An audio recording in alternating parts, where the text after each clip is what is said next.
miên tiệt bây giờ mình mồm ráo anh lại cá thì anh sao rồi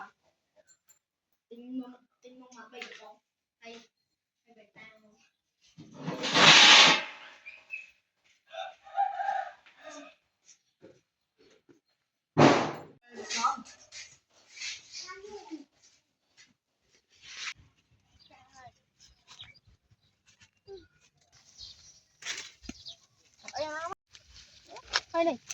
mà không mới lát đâu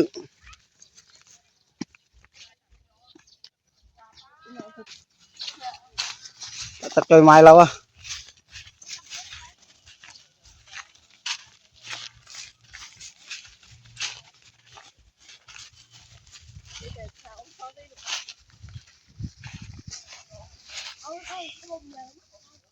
lâu rồi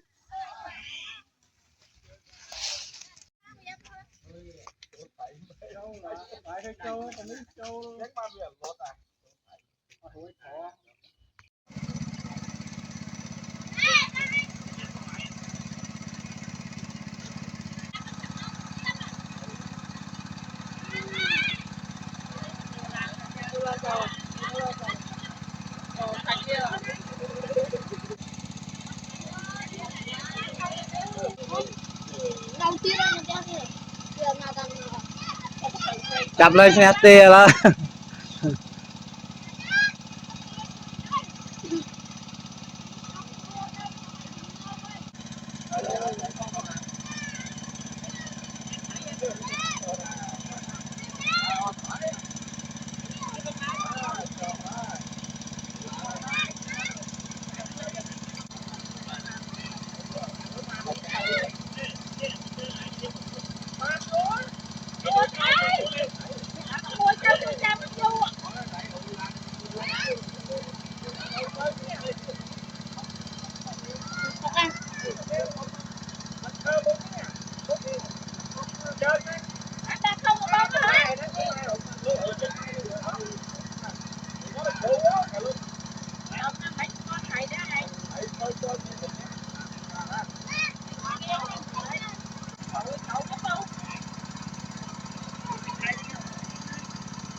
dạ.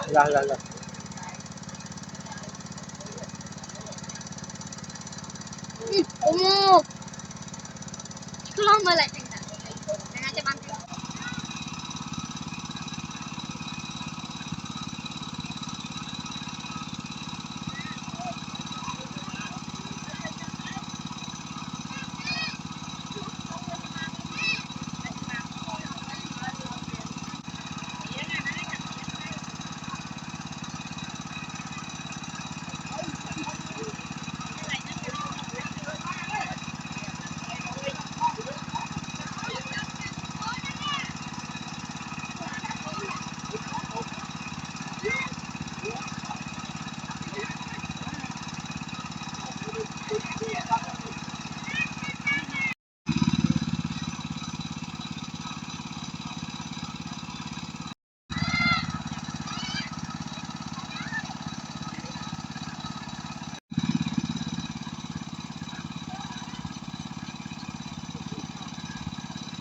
Việt Nam ấy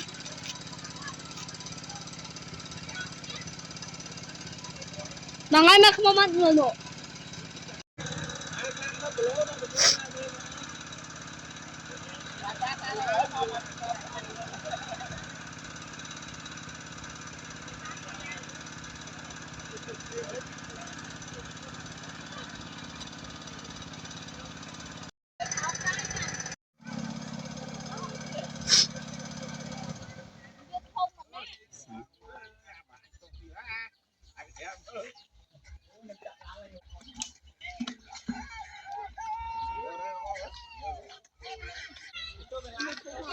tớ chập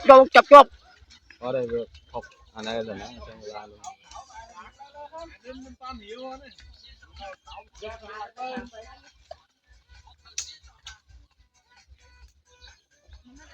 đi à anh ơi ngon bài bài cuốn này